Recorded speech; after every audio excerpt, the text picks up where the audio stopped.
മഹാനടന്റെ മാതാവിന് കലാകേരളം കണ്ണീരോടെ വിട നൽകി.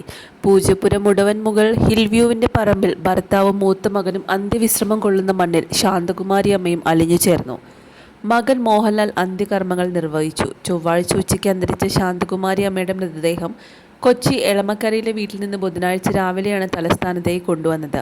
മോഹൻലാൽ, ഭാര്യ സുചിത്ര, മക്കളായ പ്രണവ് മോഹൻലാൽ, വിസ്മയ എന്നിവർ വീട്ടിലെത്തിയിരുന്നു.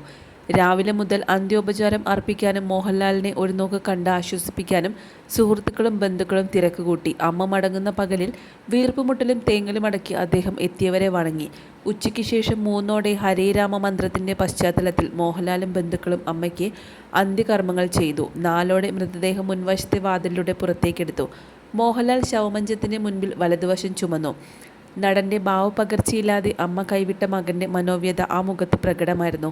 മൂകത തളം കെട്ടി നിന്ന അന്തരീക്ഷത്തിൽ വീടിന് പിൻഭാഗത്തെ ഇടവഴിയിലൂടെയാണ് സംസ്കാര സ്ഥലത്തേക്ക് മൃതദേഹം കൊണ്ടുപോയത്. അവിടെ അദ്ദേഹം ചിതയ്ക്ക് തീ കൊളുത്തി. പോലീസിന്റെയും മറ്റു പ്രവർത്തകരുടെയും കനത്ത സുരക്ഷയ്ക്ക് നടുവിലാണ് സംസ്കാര ചടങ്ങുകളെല്ലാം നടന്നത്.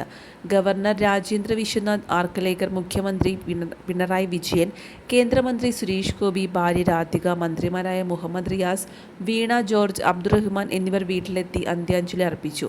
സംവിധായകൻ പ്രിയദർശൻ, നിർമ്മാതാവ് ജി സുരേഷ് കുമാർ, നടൻ ജഗദീഷ്, ആന്റണി പെരുമ്പാവൂർ എന്നിവർ ചടങ്ങുകളിൽ ആദ്യാവസാനം വരെ പങ്കെടുത്തു. 3 വയസ്സു മുതൽ അമ്മയ്ക്കും അച്ഛനും സഹോദരനുമൊപ്പം കഴിഞ്ഞ മുടവൻമുകളിലെ വീട് മോഹൻലാലിന് എന്നും ഗൃഹാതുരത സ്മരണ ഉണർത്തുന്നത് തന്നെയായിരുന്നു. അമ്മയില്ലാത്ത വീട്ടിലെത്താനുള്ള വിഷമം അദ്ദേഹം പ്രകടിപ്പിച്ചിട്ടുണ്ട്. ബുധനാഴ്ച രാവിലെ അവസാന യാത്രയ്ക്കായി ശാന്തകുമാരി അമ്മയെ ആ വീട്ടിലെത്തിച്ചപ്പോൾ ഗദ്ഗതമൊതുക്കി മകൻ ഒരു ഭാഗത്ത് മാറി നിന്നു. എത്തിയവരോടെല്ലാം പതിവുള്ള വിനയത്തോടെ അദ്ദേഹം പെരുമാറി. അമ്മയില്ലാത്ത വീട്ടിൽ ദുഃഖം ഉള്ളിലൊതുക്കി അദ്ദേഹം അന്ത്യകർമ്മങ്ങളിൽ പങ്കെടുത്തു.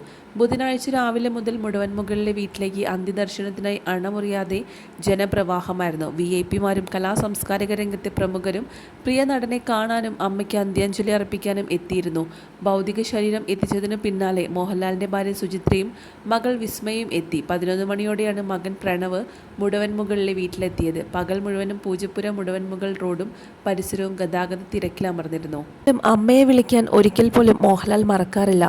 ഷൂട്ടിംഗ് തുടങ്ങുന്നതിന് മുമ്പ് തന്നെ അമ്മയെ വിളിച്ച് കാര്യങ്ങളെല്ലാം സംസാരിക്കും. 2 വർഷം മുമ്പാണ് അമ്മയ്ക്ക് തീരെ വയ്യാതായതെന്ന് മോഹൻലാൽ മുൻപ് പറഞ്ഞിട്ടുണ്ടായിരുന്നു. അമ്മയ്ക്ക് സംസാരിക്കാൻ കഴിയാതായപ്പോൾ പോലും കണ്ണുകളിലൂടെയാണ് താനും അമ്മയും സംസാരിക്കാറുള്ളതെന്നും അത്രയ്ക്കും അടുത്ത ആത്മബന്ധമാണ് മോഹൻലാലും അമ്മയും തമ്മിലുണ്ടായിരുന്നത്. അതുപോലെ തന്നെ അച്ചമ്മയുടെ വേർപാട് താങ്ങാനാകാതെ കണ്ണീരൊപ്പുകയാണ് പ്രണവ് മോഹൻലാലും വിസ്മയയും. അതുപോലെ തന്നെയാണ് മോഹൻലാലിൻ്റെ ഭാര്യയായ സുചിത്രയുടെയും അവസ്ഥ. തൻ്റെ സ്വന്തം അമ്മയെപ്പോലെ തന്നെയാണ് മോഹൻലാലിൻ്റെ അമ്മയെ സുചിത്ര നോക്കിയിരുന്നത്.